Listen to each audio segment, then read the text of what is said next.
And what a lot of guys do when they go into a sexual experience, especially with early or premature ejaculation, it's like, oh my God, what if this happens? And there's such a strong belief that it will happen. And then there's also the lack of preparedness of what to do when it does happen. So see how that combination is so fucking anxiety producing? Like, all right, this is probably going to happen. And when it does, I don't know what I'm going to do. Like, that's terrifying. It's a horrible feeling. That is not relaxing. That cannot put you in a sensual mood, in a sexual relaxed mood. That cannot help you stay focused on your partner.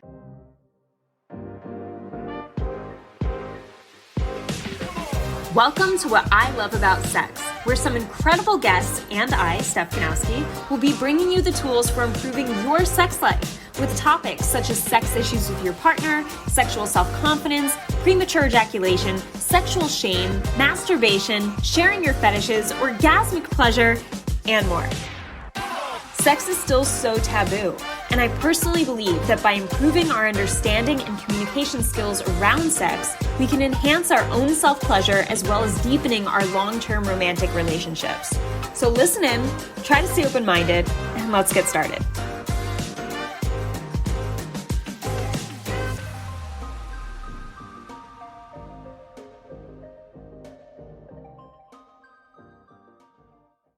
Hey guys, welcome back to another episode on the What I Love About Sex podcast.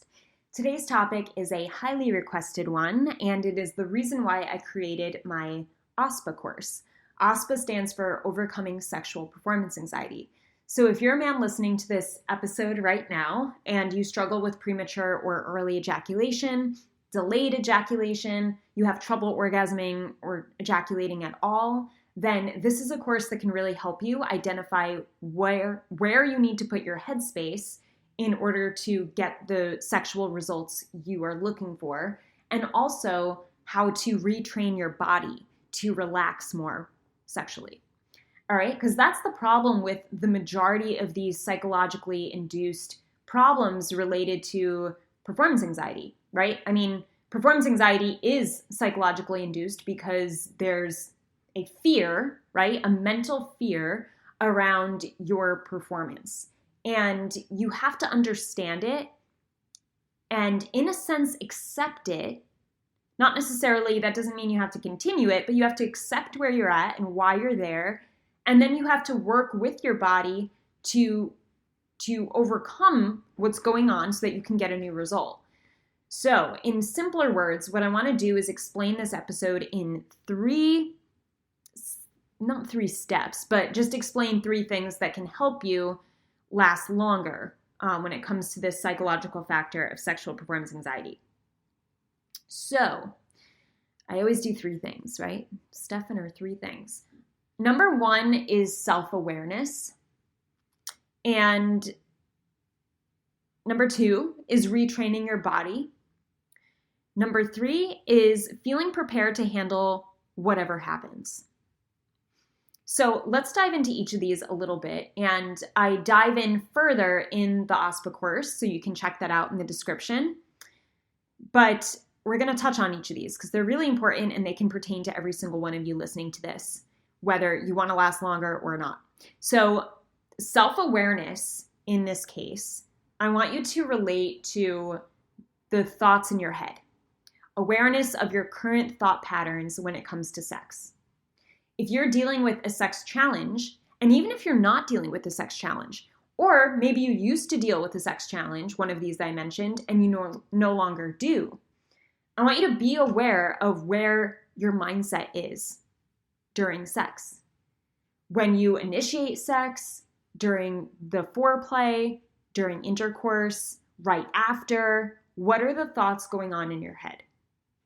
And this isn't necessary for every single person to do all the time. This is to either, A, if you're in a sexual challenge, like the ones I mentioned, you want to understand what's causing that challenge. So it's important to find these mental thoughts and understand them.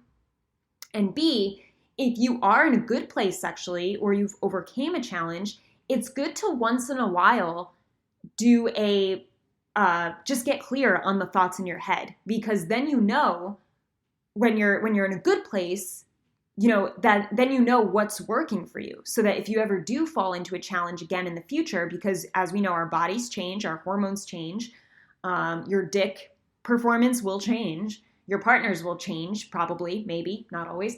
But even if you are with the same partner, her body will change, so there's always changing factors. So we don't want to say, oh, I don't have any dick problems, I never will. You want to understand why things are going well for you. And this is part of the preparedness, right? So listening to an episode like this and then just realizing, oh, this is probably why I'm in a good place right now. These are my thoughts, can be really helpful, okay? So hope that made sense. Just kidding. It did make sense. So I hope you understood it. I have to stop saying that. All right. Number 1, self-awareness is understanding the thoughts, like I just said. Getting detail on, all right, what are the thoughts in my head when I'm having sex? If I'm facing premature early ejaculation right now and I want to last longer, what's going on, like mentally? Am I thinking about, oh man, I hope that we have sex again in the future? Because that's a common one, believe it or not. Another one is thinking maybe, oh, my dick may not be good enough for her. And then there's a part of you that's like, I just want to get this over with because I don't want her to focus too much on my dick because I'm not proud of it, So in that example right there, and what often is an example of the psychological pressure that causes premature early ejaculation is this need to just get it over with. Like, hurry up, get it over with. The body's nervous, the body's anxious, and just wants to be done, right? You may not consciously want to be done, but because of either the way you were raised or the way partners have reacted in your relationship, you subconsciously have a feeling of like, all right, I'm not comfortable here. Let's get this over with. And this leads to earlier premature ejaculation, right? So take note of your thoughts and see if any of your thoughts relate to that or relate to something else. Just get clear on the thoughts that go on repeat in your head during sex. That is most important, because if you're not clear on those thoughts, you can't understand them, and then you can't work through them and get rid of them or bring in new thoughts, okay? It's even beneficial for you to look back at like, all right, when did I last longest? Or when was I most proud of myself in terms of a sexual encounter I had? What felt best, What was the best sex I've ever had? Why was it the best? Where was my head at that time? And that's why it's important to, if you're in a good place now, to write down where your thoughts are so that you can use your future self can benefit from it if he needs it, Number 2 is retraining your body. So the body and mind are very much connected, right? And when you have certain thoughts, your body may, for instance, sexual anxiety causes a stress response where your body shuts down. Your stress response is activated. It shuts down blood flow to extremities such as your dick because you don't need that to survive in a moment of fight or flight, right? So it's putting you in fight or flight mode, and you're either trying to get it over with or you can't even get it up because you're in that stress response mode. So when you're here, you want to understand, just currently where you are, understand how your body responds. And if your body, we're talking about wanting to last longer. So if your body is responding with rapid, early, premature ejaculation, then you want to be aware that, okay, this is happening way too soon. There's a very quick release. I notice my body getting tense right beforehand. I notice that I do the same position when I have sex. I notice that my heart starts pounding at a certain moment in time. See, you're becoming aware of your physiological response that goes hand in hand with the anxious thoughts that leads to the early release of ejaculation, right? So this is just step 2, is getting very clear and aware of your body's physical response that goes hand in hand with that self-awareness of thought. And then you're asking yourself, all right, well, how can I retrain my body to not be in this tense, anxious place of just wanting to get it over with? What would have to happen? What would my body look like if I was relaxed sexually? How would it look different? And really try to imagine that right now. If you're listening to this episode, you are, obviously. I don't know why I fucking said that. I want you to stop and just think of a picture of you having a very relaxed, confident, slow moving even, maybe, if that's what you prefer. Maybe you're moving fast, but your mind is very relaxed and you just trust yourself. You trust your arousal states. You trust when you're going to ejaculate, or you have a very good idea of when that feeling is coming. And you're just picture yourself trusting yourself and enjoying the experience and being very much in the moment. What does that physically look like? Try to even put your body in the physical feeling. Like, what does relaxed feel to you? You know, because you can't go somewhere if you don't know what that thing looks like first. Just like we can't do things unless we think about them first. We don't do anything in our life unless there's first at least a split-second thought process around it, right? So you want to get clear on, like, what is my physiological reaction now, and how would I want my body to look and feel in a sexual encounter? What is my ideal? Guys, it's so easy for us to just be upset with where we are or blame past things for why we're in the situation we are today. And we look to the past, we get upset, and we look at our current situation and we're like, oh, I'm not where I want to be. But we hardly try to visualize and understand where we want to go. And if we don't do that, our brain can't register a new thought process or a new feeling unless we first plant the seed of, like, all right, well, this is what I want.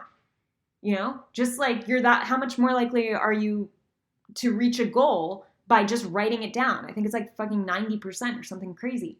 So you have to plant the seed, and I just said like a sex joke in my head from that. This is ridiculous. So you have to plant the thought of, okay, what does it look like and feel like physically now that matches a new self-awareness of a new thought process? And how can I train my body to be more like that? What do I have to do?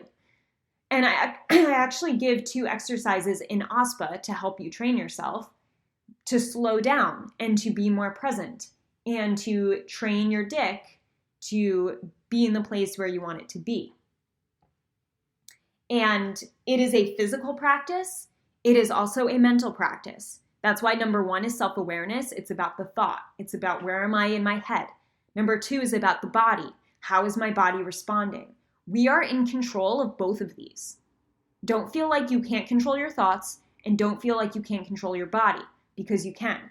You can control both. And there are instances, of course, where there is injury that damages your penis, right? And your erection. That is true.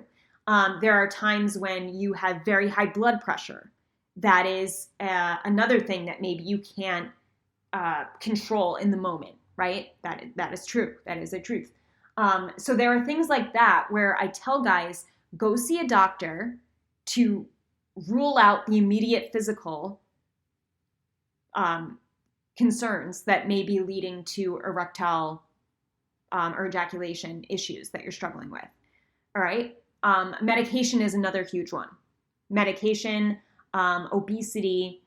So these more like obvious physical things can get in the way of how you physically are reacting sexually. So you want to rule those out, and if they aren't ruled out, if they are the cause of your early or premature ejaculation, or they are the cause of your erectile dysfunction, then you want to move forward in asking your doctor, all right, what can I do for this?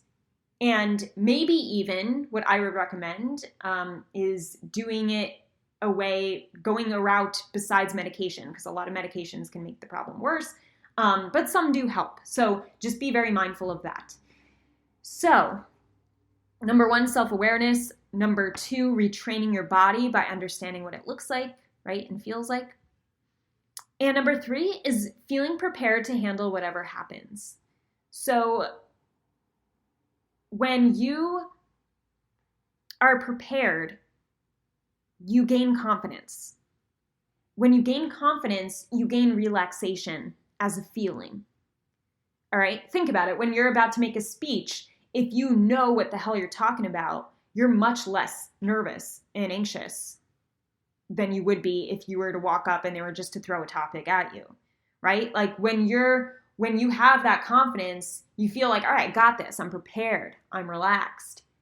But if you don't have that feeling, you're anxious, you're tense. You are the opposite of relaxed. You are not feeling prepared. And what a lot of guys do when they go into a sexual experience, especially with early or premature ejaculation, it's like, oh my God, what if this happens? And there's such a strong belief that it will happen. And then there's also the lack of preparedness of what to do when it does happen. So see how that combination is so fucking anxiety producing? Like, all right, this is probably going to happen. And when it does, I don't know what I'm going to do. Like, that's terrifying. That's a horrible feeling. That is not relaxing. That cannot put you in a sensual mood, in a sexual relaxed mood. That cannot help you stay focused on your partner because you're not fucking ready to handle what was probably going to happen to you. So you're very focused on yourself and your dick, and therefore you can't relax, and therefore you can't have a positive sex experience that you want. So, and what I tell my clients all the time is this goes with everything, guys. Like I'll just go on a mini tangent here. If you have, like, say you're in a relationship, it's not even having to do with sex necessarily, but in your relationship, you feel like, I don't know if she's going to leave me. Like, I wouldn't know what the hell to do. I tell my clients, figure it out. Plan for it. And don't expect it. It doesn't mean you have to expect it to happen or wish for it to happen, but you should be prepared, because that preparedness in itself, like I said, will give you the confidence you need to have better interaction in the current moment. Because for the guy who feels like, I don't know what I would do if she left me, if that guy plans it out, like, all right, if she left me, say she left me tomorrow, what would I fucking do? Let me literally write this out and plan as if it's going to happen tomorrow. What would I do step by step? And once he does that, it's like, okay, now I know, like, that problem is solved. So I don't have to worry about that. So one less thing to be anxious about. And now that I don't have to worry about lack of preparedness for the outcome, I can be in the moment. And it's the same thing with you guys in bed. Okay, if you're prepared on how you can handle a situation where you have early or premature ejaculation, then you're not obsessing so much about it in the moment of sex when you should be focused on yourself and your partner and pleasure, right? You can't focus on pleasure if you're focused on anxiety. Those are two very different things. They're nowhere near the same thing. So you can't do that. You can't be in both feelings. And if you're not prepared and you're not feeling like you can handle what might happen and what in your mind probably will happen, then you automatically choose stress. You automatically choose anxiety. All right? So you want to tell yourself, all right, if this happens, here's what I'm doing. You know, I talk about that in OSPA too, because there's power in preparedness. I'm going to share a little mini clip from an exclusive podcast Girl Talk episode, which is in OSPA as well. And it's about guys coming soon and also guys who are struggling with erectile problems and just some female input around it. He did come very soon into doing stuff, and this was just normal, but he would be able to come again in like 10 minutes or 15 minutes. Mm-hmm. So it was always like that initial was super fast. And I just I got used to him as a partner. So it was just like, oh, okay. Like this is like a compliment because like he's so turned on by me, and then it's still going to work out. Even if it does happen where like you don't have a long-term relationship with someone and they do come fast, I try to take it as a compliment. I take it more as a compliment than making fun of them or thinking badly of them. even if say they couldn't get it up or if they come fast, if they're like, okay, well, but let me make sure that you finished, then I'm like, I'm all good, like, so I think that's that part. And that's what will help with that anxiety, because then they will probably see that, okay, well, even though for whatever reason it's an anxiety, or for whatever reason I can't get it up, or I just couldn't perform today, but I made sure that she's happy. I think that can probably help with that mentality a little bit, to so that he sees that. And sometimes it's like, oh, I couldn't get it up, but then once I see that she's enjoying it, then that excites me, and then you end up having sex anyways.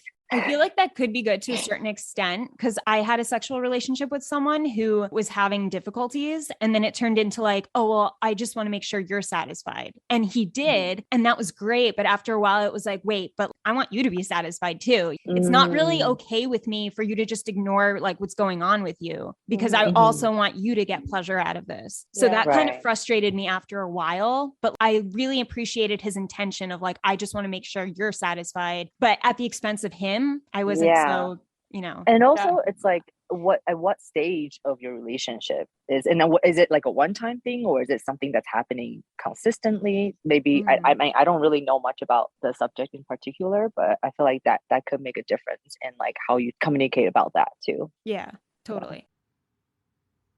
I hope you enjoyed that little clip.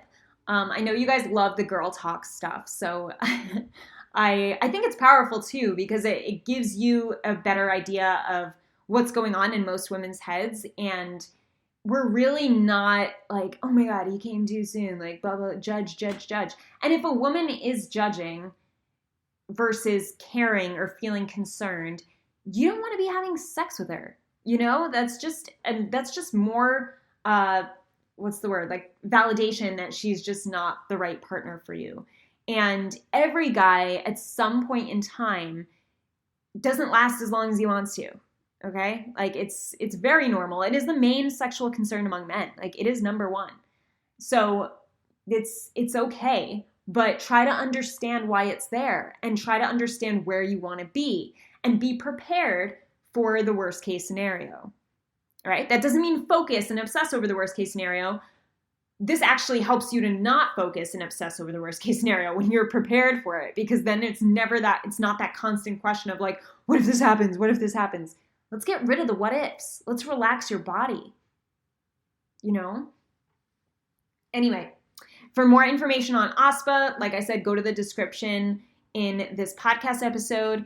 And just a recap of these 3 things that will help you last longer is, number 1, gaining self-awareness around your current reoccurring thoughts during sex, and understand what thoughts you want to have, okay?